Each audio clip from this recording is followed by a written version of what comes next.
La América colonial, al igual que las civilizaciones azteca, inca y maya, era una sociedad estamental, es decir, que había grupos sociales con diferentes jerarquías. El origen de cada persona determinaba cómo uno era visto por los demás y los derechos que tenía. El sector dominante eran los considerados blancos. Este grupo estaba formado por los españoles nacidos en España, también conocidos como peninsulares, y los descendientes de españoles nacidos en América, a quien se los llamaba criollos. Los pertenecientes a este grupo eran los únicos que podían acceder a cargos políticos, es decir, que eran los que tomaban las decisiones y establecían las normas. También eran los que poseían las riquezas, ya que manejaban el comercio y la minería.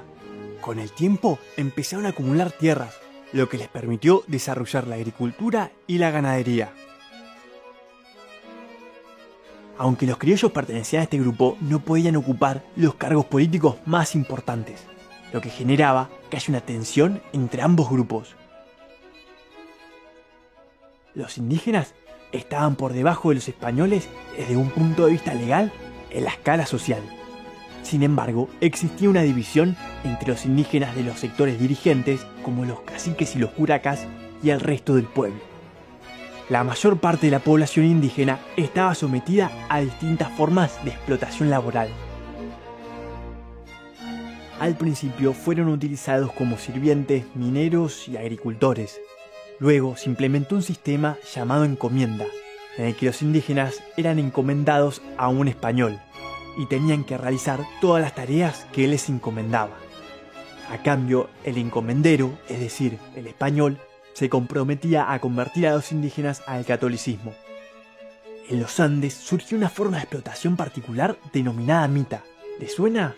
La mita implicaba que grandes grupos aborígenes tuvieran que dejar su pueblo para ir a trabajar en diferentes actividades, en particular la minería. Muchas de las actividades eran muy duras y malas para la salud. Los europeos estaban en la búsqueda de mano de obra que pudiese trabajar en las plantaciones y la minería, ya que luego de su llegada al continente americano, la población de nativos había disminuido drásticamente. Es así que empezaron a comprar esclavos en África y llevarlos para América.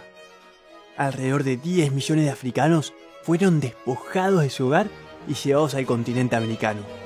La mayoría iba hacia el Caribe y Brasil, donde había grandes plantaciones de caña de azúcar y cacao en las que los hacían trabajar.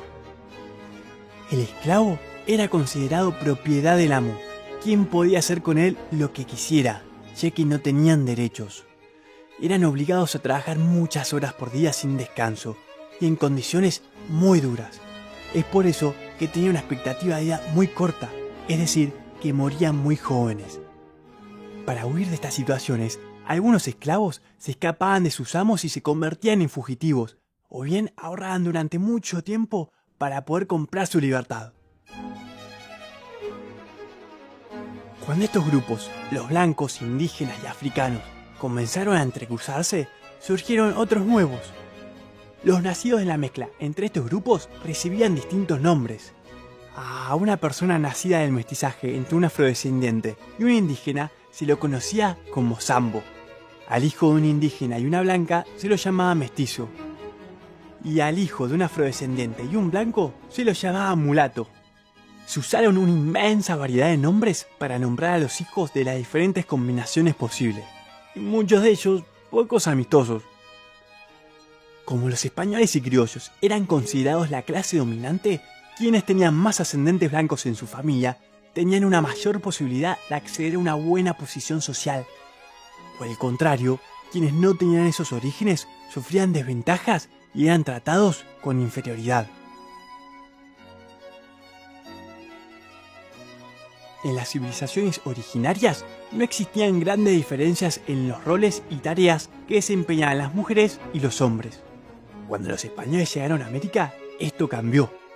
La mujer quedó subordinada al hombre, ya que había perdido varios derechos, como por ejemplo, ser dueña de su casa. Una de las principales actividades de las mujeres nativas era la textil, y en muchos casos eran explotadas por la gran demanda que existían de estos productos. Las mujeres españolas y criollas se ocuparon de cuidar el hogar y la vida doméstica. Por suerte, nuestra sociedad en América cambió mucho desde aquella época, y hoy en día todos tenemos los mismos derechos sin importar nuestro origen o nuestro género.